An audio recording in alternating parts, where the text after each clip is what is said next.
paz do Senhor Jesus, bom dia. Bom dia para você que está ouvindo esse áudio, para você que está se levantando agora, para você que já se levantou, já está fazendo essas coisas. Deus abençoe o nosso dia, que seja um dia maravilhoso na santa e gloriosa paz do Senhor.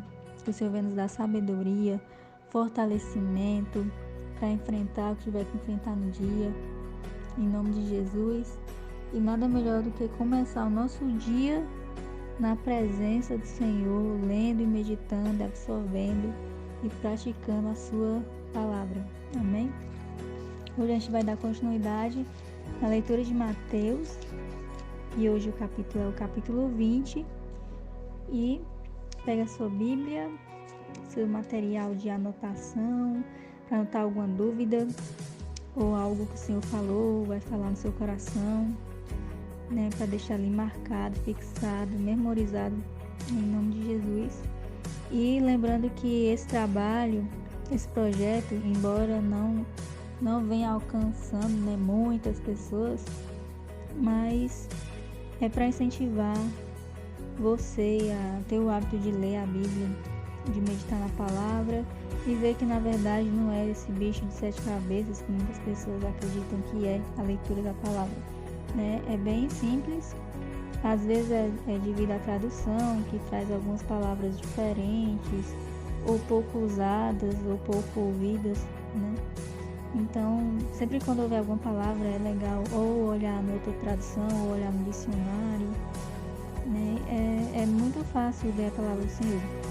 Nós precisamos sim orar para o Senhor nos dar o entendimento, dar sabedoria e falar conosco no nosso coração. Mas a palavra ela tem os seus... Ela é fácil de entender quando a gente começa a fazer as coisas, né, da maneira certinha. Né? Às vezes a gente lê, não entende e fica por isso mesmo. Né? E não, a gente tem que escavar, né? Tem que procurar entender, né, as palavras, o contexto, e a gente consegue entender, né, em nome de Jesus.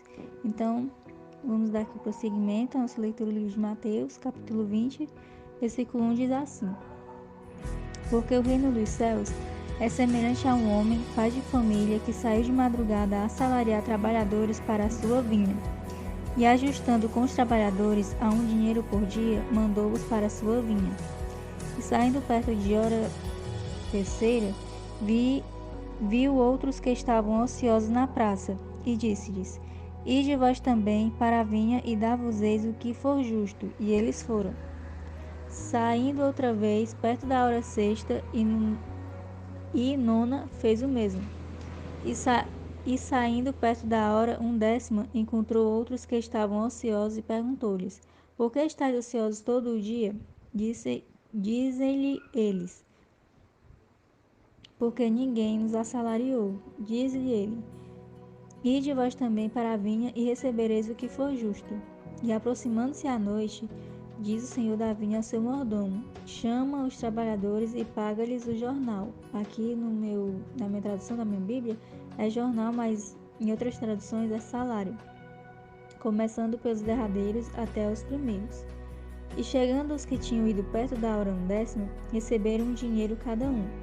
Vindo, porém, os primeiros, cuidaram que haviam de receber mais, mas do mesmo modo receberam um dinheiro cada um. E recebendo, murmuravam contra o pai de família, dizendo: Estes derradeiros trabalharam só 1 hora, e tu os igualaste conosco, que suportamos a fadiga e a calma do dia? Mas ele respondendo disse a um deles: Amigo, não te faço agravo, não ajustaste tu comigo um dinheiro? Toma o que é teu e retira-te. Eu quero dar a este derradeiro tanto como a ti. Ou não me é lícito fazer o que quiser do que é meu? Ou é mau o teu olho porque eu sou bom? Assim os derradeiros serão primeiros, e os primeiros derradeiros, porque muitos são chamados, mas poucos escolhidos. Essa parábola é uma explicação do versículo 30 do capítulo anterior, capítulo 19, que ele disse no versículo 30, porém muitos primeiros serão os derradeiros e muitos derradeiros serão os primeiros. E essa parábola foi para explicar isso, né? Então a gente pode tirar algumas lições dessa parábola, né? Uma lição histórica é a questão de Israel e a igreja, né, que Jesus ele se revelou primeiro a Israel e depois, posteriormente, principalmente com Paulo, aos gentios, aos outros povos, né, as pessoas de outras nações. Mas hoje, pelo menos, atualmente, né, tem muito mais gentios, muito mais pessoas de outras nações que não são de Israel que creem em Jesus. E essas pessoas serão as primeiras, né? E aqueles de judeus, né?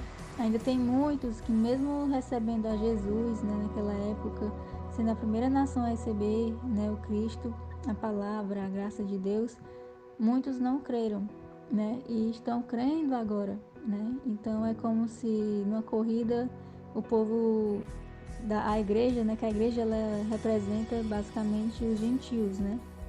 Israel, os judeus.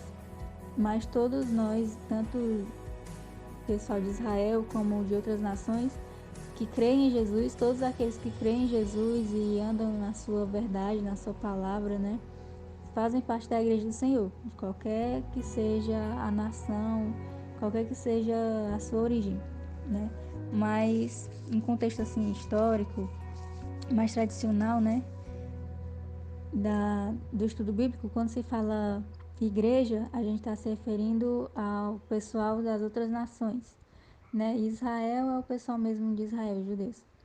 Então, existe essa interpretação, né, que o Senhor está se referindo à igreja e a Israel, né, que é aqueles que receberam a Jesus primeiro, eles vão ser os derradeiros, né, porque eles estão crendo agora, mas era porque tinha que acontecer isso, né, precisava que isso acontecesse, porque se todos tivessem crido no Senhor Jesus, como era que Jesus teria sido sacrificado, né, então precisava, né, eles passarem por isso.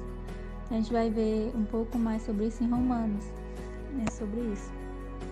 Se você tiver curiosidade, é Romanos capítulo 11, fala um pouco mais sobre isso. Então, também a gente pode estudar outro assunto também, a questão da salvação, no sentido também, por exemplo, pessoas que aceitaram Jesus e aí já estão há muito tempo na igreja. Essas pessoas, elas vão ser salvas, né?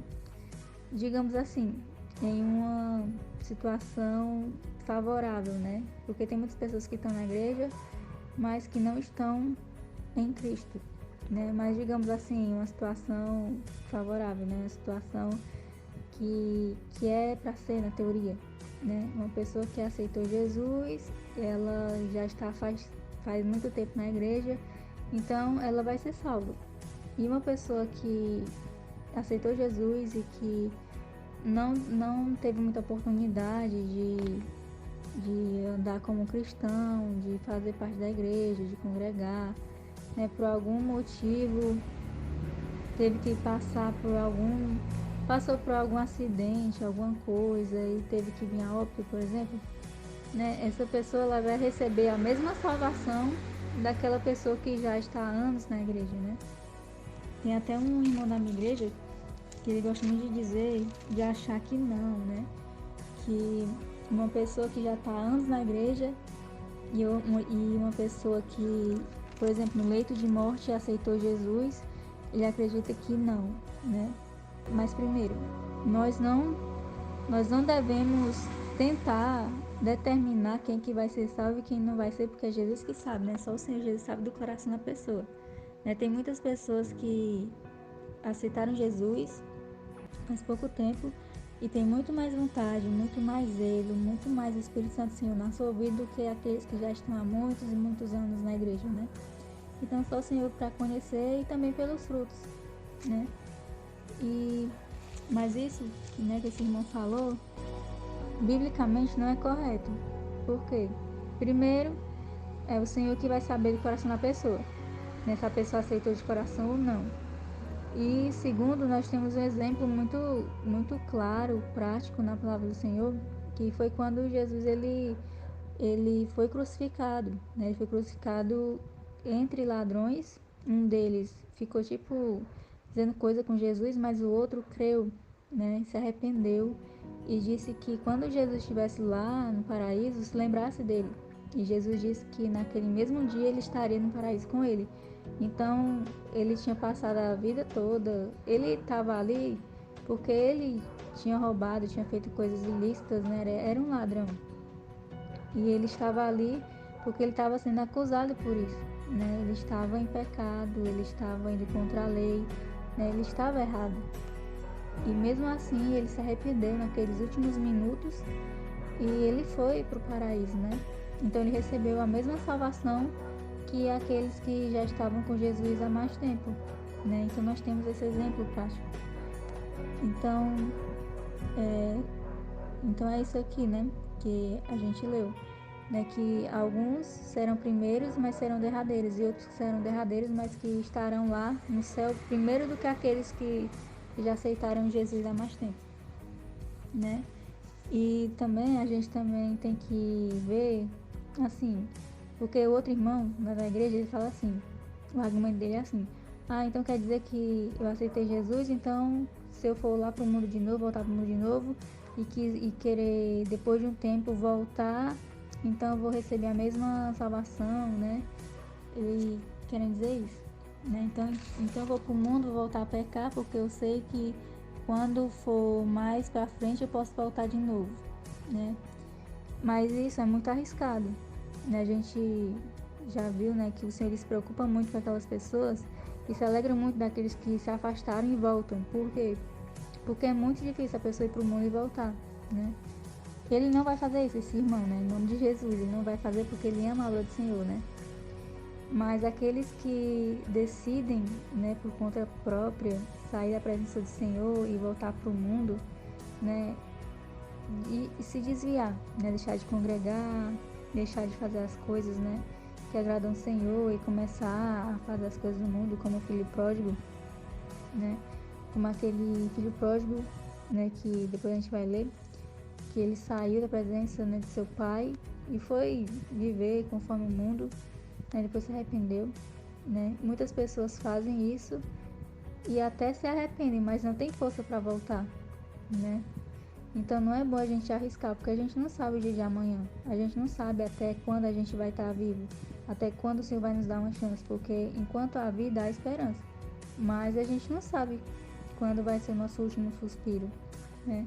Então não é bom arriscar. Por isso que quem está na igreja, permaneça na igreja, né? Não é que uma pessoa que estava em lei de morte aceitou Jesus e que em nome de Jesus, né, foi salvo, que aí a pessoa passou a vida toda pecando e aí no último minuto foi salvo, e aí agora eu que já estou há mais tempo na igreja, vou me revelar porque eu acho que também vai acontecer o mesmo comigo.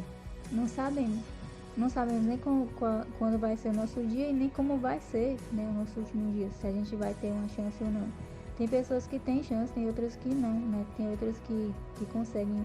Tem outras que têm a chance de ficar doente e se arrepender, tem outras que não, né? É uma morte espontânea, do nada acontece, né? Então nós temos que estar preparados, né? E aproveitar a cada dia que o Senhor nos dá, né? Pra gente fazer a vontade do Senhor, pra gente se reconciliar com Deus, pra gente viver conforme a sua vontade, porque o Senhor, Ele tem uma vida para nós, não é uma vida de escassez, de coisas de não poder, coisas que não pode fazer, não.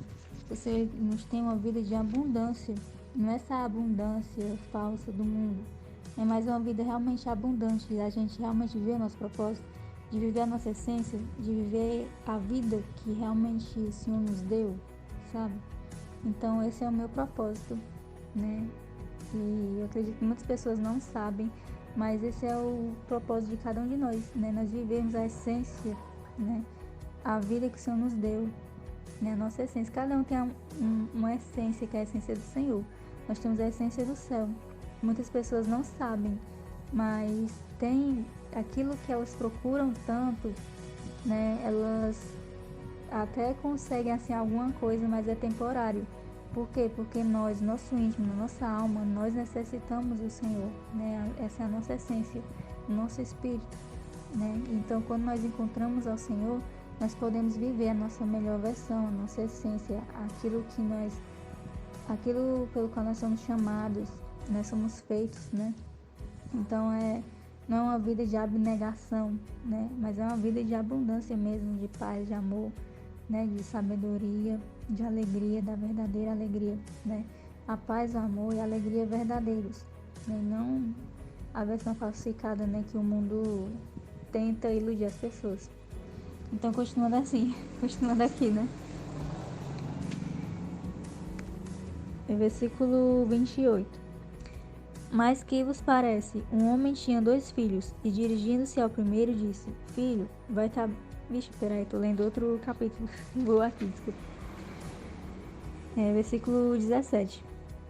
E subindo Jesus a Jerusalém, chamou de parte os seus 12 discípulos e no caminho disse-lhes: Eis que vamos para Jerusalém, e o Filho do Homem será entregue aos príncipes dos sacerdotes e aos escribas, e condená-lo-ão à morte. E o entregarão aos gentios para que dele escarneçam, o açoitem e crucifiquem, e ao terceiro dia ressuscitará. Então se aproximou dele a mãe dos filhos de Zebedeu, que era Tiago e João, com seus filhos, adorando e fazendo-lhe um pedido. E ele disse-lhe: Que queres? Ela respondeu: Dize que estes meus 2 filhos se assentem, um à tua direita e outro à tua esquerda, no teu reino. Jesus, porém, respondendo, disse: Não sabeis o que pedis. Podeis vós beber o cálice que eu hei de beber e ser batizados com o batismo com que eu sou batizado? Dizem-lhe eles: Podemos. E diz-lhes ele: Na verdade, bebereis o meu cálice e sereis batizados com o batismo com que eu sou batizado. Mas o assentar-se à minha direita ou à minha esquerda não me pertence. Não me pertence dá-lo, desculpa, mas é para aqueles para quem meu Pai o tem preparado. Então, a mãe de Tiago e João, ela estava pedindo Jesus para eles sentarem, né, um de cada lado de Jesus. Mas Jesus disse que isso aí não era ele, né? Ele, falando como filho, queria determinar. E a questão do cálice, né? Ele disse que eles iam beber o mesmo cálice. Cálice, eu entendi nessa leitura, eu já tinha lido essa passagem, mas foi lendo essa vez, né? Que eu compreendi uma coisa, né? Também até a meu respeito, né? Pessoal, na questão do cálice. O cálice tem a ver com o ministério, tem a ver com a unção, tem a ver com a missão, né? Então ele estava dizendo que eles iriam beber do mesmo cálice, eles iriam seguir o mesmo ministério, ou unção, ou missão de Jesus, né? E com exceção de João, se não me engano, mas todos eles foram mártires, né? Também foram perseguidos e foram também mortos, né? Eles foram, não é sacrificados, né? Jesus foi sacrificado, que era o sacrifício como oferta. Mas eles foram, não é sepultada a palavra, lá vai eu de novo esquecendo a palavra. Mas eles foram mortos, né? Para a glória do Senhor Jesus. Foram perseguidos, né? Então, aqui ele fala sobre isso, que eles iam beber o mesmo cálice e eles seriam batizados com o mesmo batismo que ele tinha sido batizado, né? Que era o Espírito Santo do Senhor. A gente vê em Atos, né? Depois da ressurreição de Jesus, eles iriam receber o Espírito Santo. Então, continuando aqui, versículo 24. E quando os 10 ouviram isto, indignaram-se contra os 2 irmãos. Então Jesus, chamando-os para junto de si, disse: Bem sabeis que pelos príncipes dos gentios são estes dominados, e que os grandes exercem autoridade sobre eles. Não será assim entre vós. Mas todo aquele que quiser entre vós fazer-se grande, seja vosso servente. E qualquer que entre vós quiser ser o primeiro, seja vosso servo. Bem como o Filho do Homem não veio para ser servido, mas para servir e para dar a sua vida em resgate de muitos. Então ele está dizendo aqui a questão da humildade, né? Que aqueles que são maiores no reino do céu são aqueles que mais servem, né? Fica aí também um alerta, né? Para quem quer, por exemplo, congregar na igreja e só quer títulos, né? Não é só a questão de títulos, é questão mesmo de servir. Quanto mais a pessoa subir na igreja, mais a pessoa tem que ser humilde, né? Infelizmente isso não acontece na prática, na maioria não, né? Mas em muitas vezes, né? Tem muitas pessoas que sobem, né, de cargo na igreja e aí, né, não quer nem mais pisar no chão, né? Eu já conheci, né, pessoas que eram idolatradas, né? Infelizmente acontece isso. Mas o Senhor está dizendo aqui, né, que aqueles que mais subirem, né, são os que mais devem servir, são os mais que devem ter humildade, né? Então, não é errado a gente querer subir de cargo, né? Mas a gente tem que prestar atenção para não querer, né, ser idolatrado, né? Eu querer ser achar mais que todo mundo, né? Enfim, acontece, né, essas coisas. É da falha do ser humano, né? Mas que o Senhor venha tocar no coração de cada um de nós para que a gente venha caminhar, né? Da melhor maneira possível. Em nome de Jesus. Então, continuando aqui, versículo 29. E saindo eles de Jericó, seguiu grande multidão. E eis que 2 cegos, assentados junto do caminho, ouvindo que Jesus passava, clamaram dizendo: Senhor, filho de Davi, tem misericórdia de nós. E a multidão os repreendia para que se calassem. E eles, porém, cada vez clamavam mais, dizendo: Senhor, filho de Davi, tem misericórdia de nós. E Jesus, parando, chamou-os e disse: Que quereis que vos faça? Disseram-lhe eles: Senhor, que os nossos olhos sejam abertos. Então Jesus, movido de íntima compaixão, tocou-lhes nos olhos e logo viram, e eles o seguiram. Aqui vocês viram, né, que os próprios discípulos não tinham muita paciência, né? Aqui diz que a multidão. Aqui no caso foi a multidão que repreendia, né, aquelas pessoas, mas Jesus, diferente da multidão, ao invés de se estressar, de repreender aquelas pessoas que gritavam, ele se moveu com íntima compaixão, né? Então é assim que nós temos que ser. Nós temos que buscar ser, né? Às vezes não é fácil, né? Uma pessoa gritando, né? Importunando as pessoas. E aí, às vezes a gente perde a paciência, quer se estressar, né? Mas o Senhor, ele não olha somente para aquela atitude, né? Ele olha para a alma da pessoa, né? Sabe o que está acontecendo, né? No seu interior, e olha para aquela pessoa com íntima compaixão. E é uma coisa que eu tenho aprendido, né? Embora seja uma habilidade um pouco difícil, às vezes, né, quando a gente não está muito vigilante, a gente acaba esquecendo. Mas uma coisa que o Senhor tem me ensinado é olhar para as pessoas, não para a pessoa, para aquilo que a gente, ou melhor, para aquilo que ela mostra ser, né? Mas para o seu interior, né? De uma forma mais assim, analisando mais a alma daquela pessoa. O que aquela pessoa passou, né? Ou tá passando para fazer aquelas coisas, né? Para estar fazendo tal coisa, tá fazendo tais escolhas, né? O que aquela pessoa pode ter sofrido, pode ter ouvido, né? Então a gente acaba tendo mais misericórdia daquelas pessoas, das pessoas ao nosso redor, né? Às vezes é uma pessoa que nada a ver, assim, que até nos escandaliza, mas às vezes a gente tenta analisar o que será que aquela pessoa passou para chegar a fazer essas coisas agora, né? Então o Senhor, ele faz assim, né? Ele sabe da história, né? De cada um, que cada um passou. E aí, ao invés de olhar somente para aquilo que é negativo, ele olha para a essência, né? Que foi falado mais cedo. Né? Ele sabe, né? Da essência de cada um. Né? Ele sabe do interior de cada um. Como que cada um seria na sua melhor versão, vivendo a sua essência. Né? Então, eu acredito que o desejo do Senhor é fazer essa lapidação, né? Com um diamante, né? Um diamante bruto, que eu nunca vi, né? Mas eu vi falar, né? Que é assim o processo de diamante, né? Imagina eu encontrando um diamante. Ou você, né? O diamante, quando ele tá bruto, a pessoa não reconhece que é um diamante. Parece uma pedra qualquer, né? Mas quem conhece diamante, sabe, né? Que é um diamante, mas é um diamante bruto. E o Senhor, ele nos conhece, né? Diamantes brutos. E aí a pessoa vai lapidando, vai tirando toda aquela pedra, né, e vai encontrando o brilho, né, do diamante.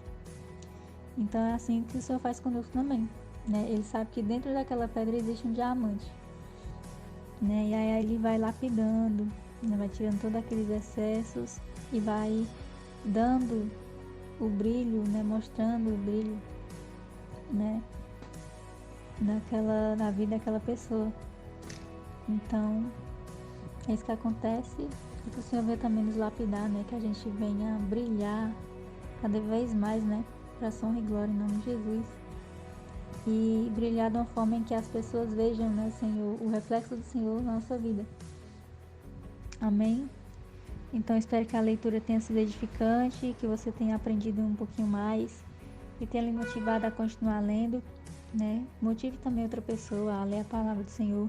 Ela realmente é libertadora, é muito bom, né? A gente ler a palavra do Senhor, a gente conhecer o Senhor, como que Ele é, né? Isso nos dá mais autoridade também, né? Diante das dificuldades, diante dos problemas, a gente conhecer o nosso Deus e saber também o que Ele vê em nós, né?